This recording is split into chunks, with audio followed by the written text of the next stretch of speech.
Hello po. Good evening po sa lahat. Welcome to my YouTube channel, Rosel C TV. At nandito po tayo para mag-vlog. At ikwento lang po natin kung ano yung ah, napansin ko sa dalawa kay Kalinga Pedro at kay Biancy kung papaano sila mag-live selling. Ano? At kita ko na talagang may diskarte sila dito para makabenta ng marami kalimitan naso-sold out nila yung kanilang binebenta pero minsan ay hindi rin naman pero marami namang nabebenta ang dalawa, di ba? At ito po talaga yung napansin ko na diskarte nilang dalawa sa pagla-live selling. Ito po, panoorin po natin. Ayan po. Ito po siya, oh. Yung EDC set natin. Ito po siya. Ay may gusto pong mag-avail. Ito po ay nagkakahalagang 850 po.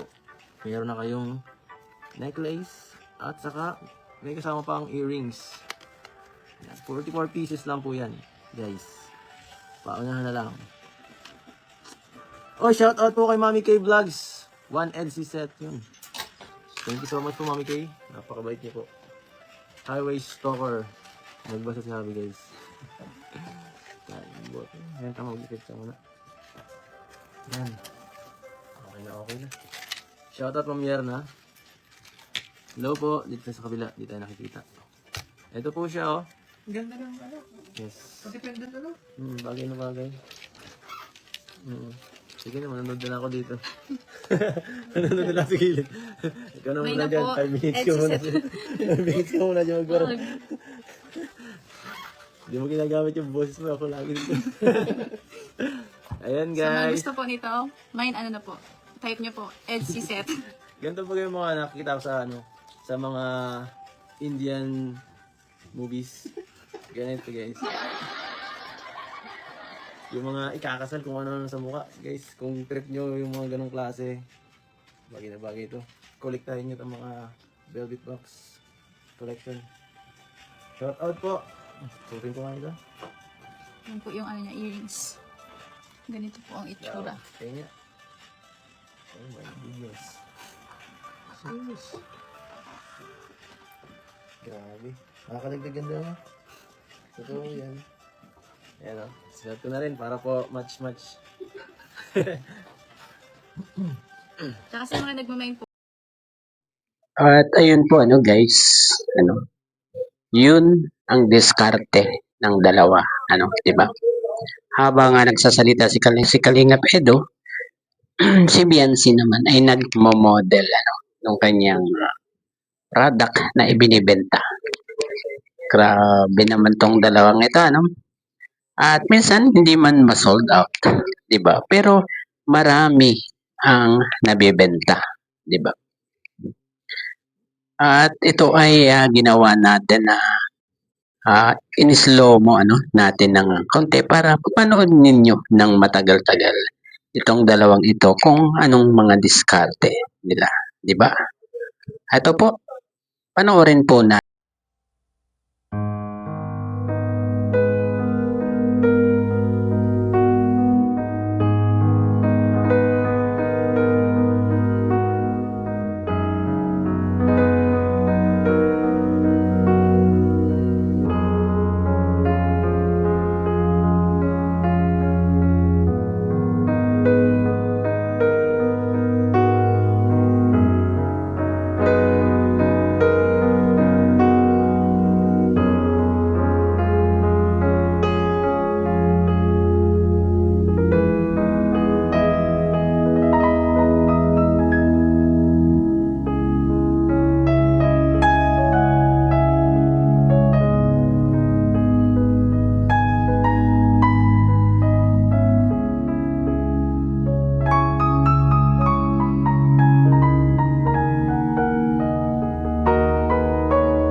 At ayun po, hanggang dito na lamang po ano, ang ating konting pagbablog dito kung paano sila dumiskarte at magbenta ano, pag may live selling silang dalawa sa Velvet Box na napansin natin kung paano ang diskarte.